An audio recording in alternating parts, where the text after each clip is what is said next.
అందరికీ నమస్కారం అండి. రత్నభాస్కర్ సాంగ్ ఛానల్కి మీ అందరికీ స్వాగతం. మాటామంతి కార్యక్రమం. ఈరోజు మనం చెప్పేది ముక్కోటి వస్తుంది కదా. ఇప్పుడు ముక్కోటి గురించి కొన్ని విషయాలు చెప్పుకుందాం. మీకు అందరికీ తెలిసే ఉంటాయి, అయినా కానీ నా తృప్తి కోసం చెప్తున్నాను.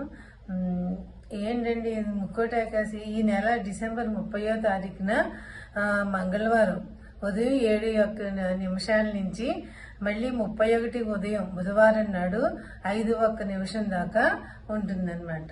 ఇది ముక్కోటి ఏకాదశి.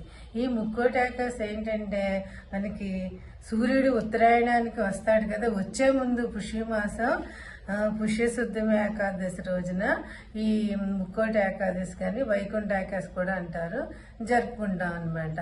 ఈ రోజు ఏంటంటే మొత్తం సంవత్సరానికి 24 ఏకాదశులు ఉంటాయి. అంటే సంవత్సరానికి 2 కదా, 24 ఏకాదశుల్లో 24 ఏకాదశి ఇది ముక్కోటి ఏకాదశి.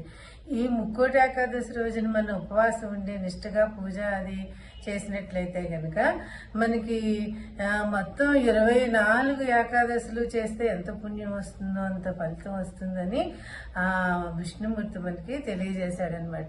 ఈ వైకుంఠ ఏకాదశి రోజున విష్ణువు 3 కోట్ల దేవతలతోటి భూలోకానికి వచ్చి మన అందరికీ దర్శనం ఇస్తాడు అని చెప్పేసి మన యొక్క నమ్మకం అన్నమాట. ఈ రోజున కొన్ని కథలు ఉన్నాయన్నమాట. వైకుంఠ ద్వారాలు ఈ రోజు తెరుచుకుంటాయి. వైకుంఠ ద్వారంలోంచి ఉత్తర ద్వారంలోంచి వెళ్తే మన యొక్క పాపాలు పోయి పుణ్యం వస్తుందని చెప్పి చెప్తారనమాట.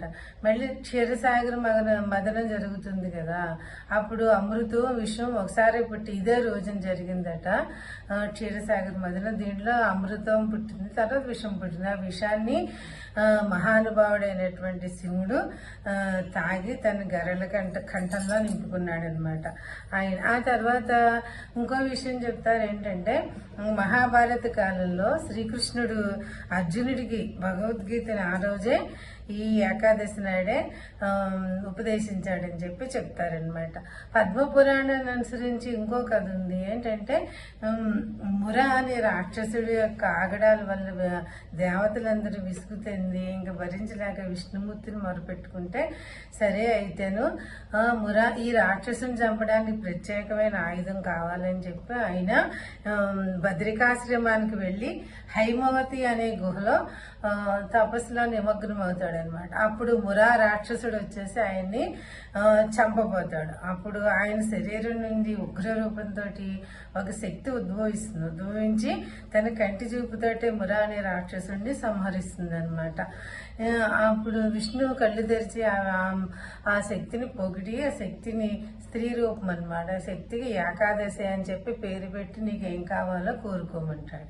అప్పుడు ఆవిడ అడుగుతుంది, ఈ ఏకాదశి రోజున ఎవరైతే నిన్ను ఉపాసించి భక్తి శ్రద్ధలతో పూజించి ఉపవాసం ఉంటారో వాళ్ళ పాపాలన్నీ తొలగిపోవాలి, వాళ్ళ కష్టాలను వాళ్ళకి పుణ్యం ఇయ్యి అని చెప్పి కోరుకుంటుంది. ఆవిడ కోసం ఆవిడ ఏం కోరుకోదు, ప్రజల కోసం ఆవిడ కోరుకుంటుంది. సరేనని చెప్పి అలాగే అని చెప్పి విష్ణుమూర్తి వరం ఇస్తాడు. ఆ తర్వాత ఇంకేంటంటే మురా అనే రాక్షసుడు ఉన్నాడు కదా, ఆ రాక్షసుడు బియ్యంలో ఉంటాడట. ఆ రోజు ఎవరైతే బియ్యంతో చేసిన పదార్థాలు తింటారో వాళ్ళని పట్టుకుంటాడని చెప్పి చెప్తారనమాట. ఆ రోజున మనం ఉదయాన్నే ఈ ముక్కోటి ఏకాదశి రోజున ఉదయాన్నే లేచి చక్కగా తలారా స్నానం చేసి దేవుడి మందిరాన్ని శుభ్రం చేసుకుని దేవుడికి దీపాన్ని పెట్టుకుని ఆయన నామాలు ఆయన అష్టాన్ని చదువుకుని ఆయన పూజించి ఆ తర్వాత మనం ఆయనకి ప్రసాదం మన భక్తితో పళ్ళు ఏది పెట్టినా కానీ ఏ ప్రసాదం పెట్టినా ఆయన స్వీకరించి మనల్ని ఆశీర్వదిస్తాడు. ఈరోజు ఆ తర్వాత ఇంట్లో పూజ అయిపోయిన తర్వాత అప్పుడు మనం విష్ణుమూర్తి ఆలయానికి వెళ్తాం. అది ఎలాగా ఉత్తర ద్వారం గుండా వెళ్తాం. ఈ రోజు ఒక్కరోజే అది ఓపెన్ చేసి ఉంటుంది.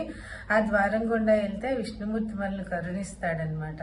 ఈ విధంగా ధనుర్మాసంలో శుక్ల ఏకాదశి రోజున ఉపవాసం ఉండి ఎవరైతే విష్ణుని పూజిస్తారో, భక్తి శ్రద్ధలతో పూజిస్తారో వాళ్ళకి ఆ దేవుడు అష్టైశ్వర్యాలు కలగజేస్తాడు. వాళ్ళ యొక్క పాపాలన్నిటిని కూడా తొలగిస్తాడనమాట. ఈ విధంగా అందరూ ఈ రోజుని ముక్కోటి ఏకాదశినే వైకుంఠ ఏకాదశి కూడా అంటారు కదా. ఈ రోజుని చాలా శుచి శుభ్రంతో ఆ వైకుంఠ వాసుని ప్రార్థించి పూజించినట్లే మనం సుఖ సంతోషాలతోటి ఆనందంగా ఉంటాం. Thank you.